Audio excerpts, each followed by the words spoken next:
परम शांति। परम शांति। बापूजी माँ जी को नमन वंदन। और आज हम भोपाल में प्रियकुल भाई जो बेहद की आत्मा है भोपाल में है। आज हम यहाँ पर बैठे हुए हैं कि आज हम चर्चा करेंगे जो बेहद के ज्ञान के ऊपर, और ये जो साकार मिलन में क्या अनुभूति हुआ है और आगे कैसे जीवन में बड़े कर्म योगी बने, आज इसके ऊपर एक हम चर्चा करेंगे। बताइए, जो प्रियकुल भाई, आपने अभी रिसेंटली जो बापूजी के आश्रम में हम सभी गए हुए थे, और आपने क्या अनुभूति किया, क्या प्रेरणा मिला, आगे कैसे बढ़ेंगे हम ज्ञान में, इसके बारे में कुछ बताइए। सबसे पहले तो माँ, बापूजी, नीरू माँ को बहुत बहुत बेहद का याद प्यार नमन। और अभी सवाल आपका जो है कि आश्रम का एक्सपीरियंस, तो देखिए आश्रम का एक्सपीरियंस तो ये गोल्डन एक्सपीरियंस है। ऐसा तो कभी, ये तो शब्दों में नहीं बता सकते, लेकिन बेहद की सारी आत्माएं समझती होंगी। जैसे लौकिक में हम रहते हैं, हद में रहते हैं, है ना, तो उसमें हमारे अंदर का कोई, अंदर से हम पूरे परिवर्तित हो चुके हैं, ठीक है। तो हद वालों के साथ तो कोई हमें समझ नहीं सकता, कोई हमें जान नहीं सकता, हम क्या कर रहे हैं वो भी वो समझ नहीं सकते। तो ऐसा रहता है कि जब हम आश्रम में जाते हैं और आत्माओं को देखते हैं जो बापूजी से जुड़ी हुई, जो दादाजी को जान चुकी हैं, मान चुकी हैं, तो अंदर से उन्हीं के जैसे बनने के लिए प्रयासरत हैं, तो हमें पहली बात तो ये है ना, बिल्कुल हल्के हो जाते हैं सारी चिंताएं और सब। हद की दुनिया में कितना भी आप योग में रहो, थोड़ा सा 1% तो कहीं ना कहीं ये सब रहता ही है ना। लेकिन आश्रम में वो भी बिल्कुल लेट गो होके, फ्री होके, बिल्कुल टोटल हल्के, और बिल्कुल बापूजी के ही एक तरीके से साथ हमेशा। और सबसे खासियत है कि बेहद की जो आत्माएं हैं, चाहे इरेस्पेक्टिव ऑफ एज, ग्रुप और बैकग्राउंड, सब इतने ज्ञानी हैं, मतलब हर चीज के ज्ञान उनको रहता है। ये एक खासियत है, चाहे वो छोटा बच्चा हो, चाहे वो एजेड हो, चाहे पढ़े लिखे हो, लेकिन ज्ञान सब में भरा है। ये एक खासियत है। चलिए, आज हम चर्चा करेंगे जो कुछ बेहद की प्रश्न जो हमारे सारे आत्माएं जो इस वीडियो को देखेंगे उनको थोड़ा पुरुषार्थ करने में मदद करे, और हम भी अपने बापूजी के प्रेरणा से जो भी संभव है उतना हम उसकी व्याख्या करेंगे। देखिए, मैं भाई जी से सवाल पूछूंगा थोड़े थोड़े। देखिए, सबसे पहला सवाल तो आप ये बताइए, विश्व सेवाधारी होने का अर्थ क्या है और सच्ची सेवा क्या होती है? ये सबसे इम्पोर्टेंट है। विश्व सेवाधारी कौन बन सकता है, ये बापूजी के वीडियो में भी है। जब तक वो आत्मा खुद आत्म स्वरूप में स्थित नहीं होता है, तब तक वो अपनी ड्यूटी जान नहीं सकता है। उसका ड्यूटी जानना बहुत जरूरी है, और वो तभी कर पाएगा जब वो सारे जो उसके कारण शरीर में जितने भी विकार पड़े हैं, जितने भी इच्छाएं पड़े हैं, हमारे ज्ञान में जो है सबसे इम्पोर्टेंट पॉइंट है इच्छा मात्र अविद्या। थोड़ा सा भी इच्छा वो विकार का जन्म देता है।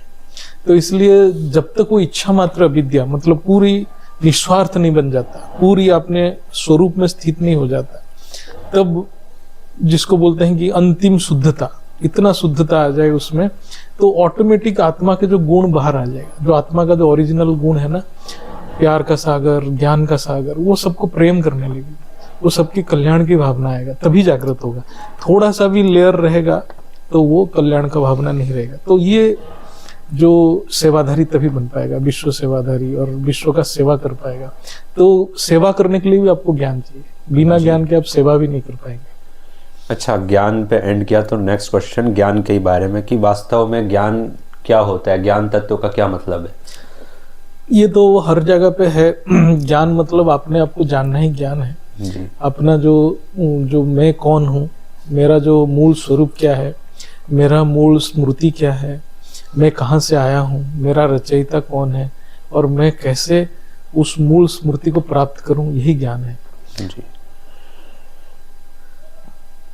अच्छा, जैसे कि आज के समय में बहुत से लोग हैं, जैसे बेहद ज्ञान हम किन्हीं आत्माओं को देते हैं, और जैसे कि मैं उसको बोलूं कि जैसे दादाजी ने तो हमें सबको समझाया है कि यहाँ धरती लोक पे मिनिमम गैलेक्सी लेवल से आई हुई आत्माएं हैं, तो क्या मैं उसको बोलूंगा कि भाई तू गैलेक्सी से आया हुआ है, तू एलियन है, तो क्या वो इसको ज्ञान कहेंगे कि मैं उसे ज्ञान दे रहा हूँ, ज्ञान एक्चुअल में क्या? हाँ, तो मतलब जैसे धरती के ऊपर बहुत कैटेगरी के आत्माएं हैं जी। जैसे जो बहुत गिने चुने आत्माएं ये बापूजी के ज्ञान को पकड़ के बापूजी के पास आए हैं, जो बापूजी के जो मूल स्वरूप को जान पा रहे हैं, मतलब वो बुद्धि से जान पा रहे हैं, और उसको डायरेक्ट एक्सपीरियंस करना तो बहुत ही कठिन चीज है, कोई बिरला ही कर पा रहा होगा। तो मेरे को उसके बारे में तो कुछ बता नहीं सकते हम पर्सनली। तो मैं जो मेरा अनुभव है, ज्ञान को बुद्धि से जान के निश्चय बुद्धि जब हो जाता है तो बाप के ऊपर वो फिर उसका मन बुद्धि एकत्रित हो जाता है। तो लेकिन इतने प्रकार की आत्मा है, और जो धरती के ऊपर इतने वायुमंडल इतने तमो प्रधान है, और वायुमंडल का प्रभाव आत्मा के ऊपर बहुत ज्यादा रहता है। हाँ। क्योंकि दो टाइप का फोर्सेस है, एक वायुमंडल का प्रभाव है जिसको बोलते हैं हम तत्वों का प्रभाव, और एक ज्ञान जो परम प्रकाश जो परम पिता परमात्मा का प्रभाव, जिसका प्रभाव ज्यादा रहेगा आत्मा उस तरफ खिंच जाएगा। तो इसमें क्या होता है कि जो आत्मा है जब उसका पूर्व स्मृति बहुत अनेक जन्मों से जो भी है आत्मा का ओरिजिनल स्मृति जागृत नहीं होता है, तब तक वो तत्वों को छोड़ के मूल स्मृति तक मतलब जाता ही नहीं है। तो हम किसी को अभी सडनली बोलेंगे कि तुम गैलेक्सी से आए हो, हाँ। तो वो तो उसको मजाक में लेगा, क्योंकि वो तत्वों के प्रभाव में है, आवरण है अभी उसके। हाँ, बहुत मतलब नेचुरल है, उसके सामने तत्व दिख रहा है तो तत्वों के प्रभाव में रहेगा, जो दिखता है उसी के प्रभाव में आता है। हम जो ज्ञान में क्या करते हैं, जो बुद्धि में उस चीज को देखते हैं, इसीलिए हम उसके प्रभाव में रहते हैं। इसीलिए हमारे जो ज्ञान में इमेजिनेशन पावर को बहुत इंपॉर्टेंस दिया जाता है। अच्छा, नेक्स्ट क्वेश्चन मेरा है काल के ऊपर कि समय को समाप्त करना, इसका रियल में क्या मतलब है, ये आप कैसे समझाएंगे? हाँ, समय जो है, जो समय का जो ओरिजिनल जो उसका जो मूल रहस्य जो है ना, बापूजी के वीडियो में ही है जी। जो समय मतलब काल, जी। काल मतलब आत्मा का पावर। जब परमात्मा ने सर्जन किया, जैसे ब्रह्मांड की समय कितना समय तक चलेगा, वो ब्रह्मांड के मालिक के पास ही पावर है। जैसे महाब्रह्मांड का पावर जो है, महाकाल जो है, महाशिव जो है, उनके पावर के हिसाब से उनके टाइम चलता है।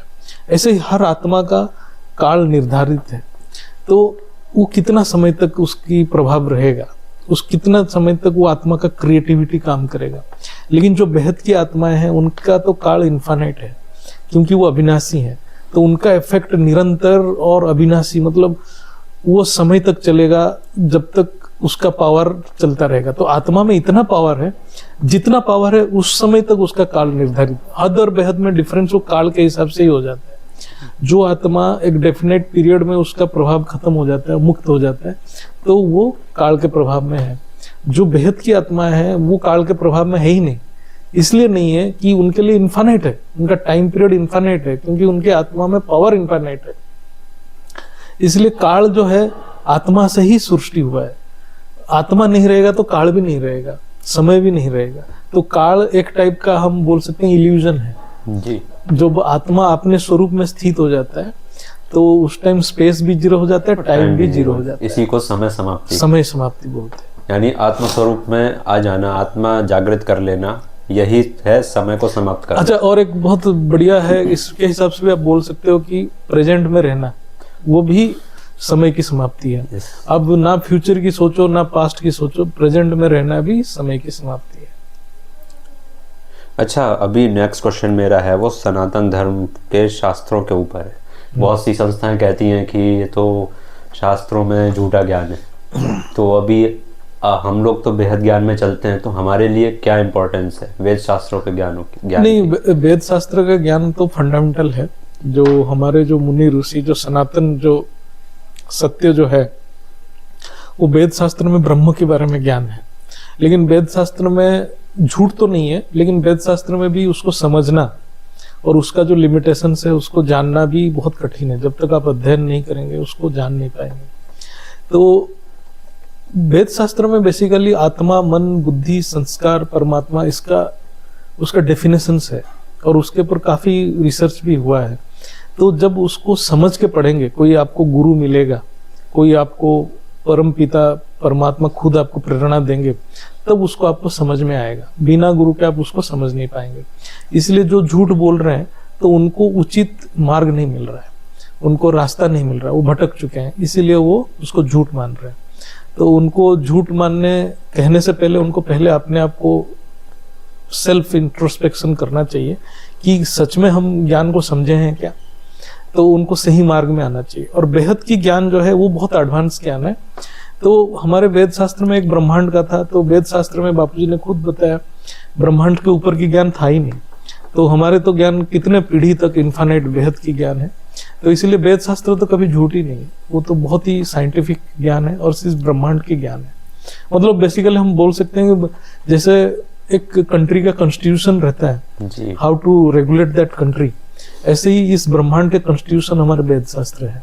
लेकिन आज की दुनिया में लोग समझ नहीं रहे, तो हमारे जो धरती हो, वायुमंडल हो या ब्रह्मांड हो, धीरे धीरे गिरते जा रहा है। अच्छा, अगर मैं आपसे कहूँ कि आप शास्त्रों के सार को एक लाइन में समझाइए तो आप क्या बोलेंगे? शास्त्र के सार तो एक ही है। शास्त्रों का सार क्या है? शास्त्र देखो, हमारे जो 6 शास्त्र है, ये 6 शास्त्र वेद को एक्सप्लेन करते हैं। क्योंकि वेद मतलब वो बोलता है कि मैं थोड़ा इसका बेसिक बता देता हूँ। तो जो वेद है, वेद मतलब एक वीद धातु है। वीद मतलब जानना, मतलब इस संसार में कुछ जानना है तो वो वेद में है। वेद में। तो इसीलिए वो वेद निकला। वेद हमारे 4 वेद है। वो 4 वेद जो है ना, वो सिर्फ मंत्र है। वो मंत्र को समझने के लिए आपको थोड़ा उसको ध्यान धारणा वगैरह करना पड़ेगा। तो वेद में जो है वो बोलते हैं कि डायरेक्ट वो परमात्मा से आया हुआ है। 2 चीज है, वेद है श्रुति। श्रुति मतलब डायरेक्ट परमात्मा ने जो बोलते हैं उसको हम जो सुनते हैं वो श्रुति है। और जो शास्त्र ही है स्मृति है। वो क्या है, जो मुनि ऋषि ने अनुभूति किए हैं, उनका जहां तक स्मृति पहुंचा, जिस लेवल तक वेद को जाना, वहां तक उन्होंने लिखा है। तो इसीलिए जो 6 शास्त्र है, सबसे लास्ट में आया ब्रह्मसूत्र। बहुत सारे रूल बताया गया कि ये है, वो है, वो है। लास्ट में बताया गया कि अहम ब्रह्मास्मि। तो हम हर चीज करने के बाद जो धर्म, अर्थ, काम, मोक्ष, मतलब हम धर्म मतलब जो कैसे जीवन में रहेंगे, अर्थ मतलब हम कैसे जीवन का अर्थ निकालेंगे, काम मतलब हमारी इच्छाएं कैसे पूर्ति करेंगे, इतना सब कुछ होने के बाद भी आपको मोक्ष चाहिए। तो इसलिए अहम ब्रह्मास्मि अंतिम है। और वो जो उसको भी केवल ज्ञान से ही प्राप्त हो सकता है। ये जो अहम ब्रह्मास्मि, वो ब्रह्म की अनुभूति केवल ज्ञान से प्राप्त हो सकता है। लेकिन इसका जो सारांश आप बताएंगे तो हमारे जो वेद शास्त्र में ये बताया गया कि नेति नेति, मतलब आप जब सब कुछ छोड़ देंगे, जो बचेगा वो ब्रह्म है।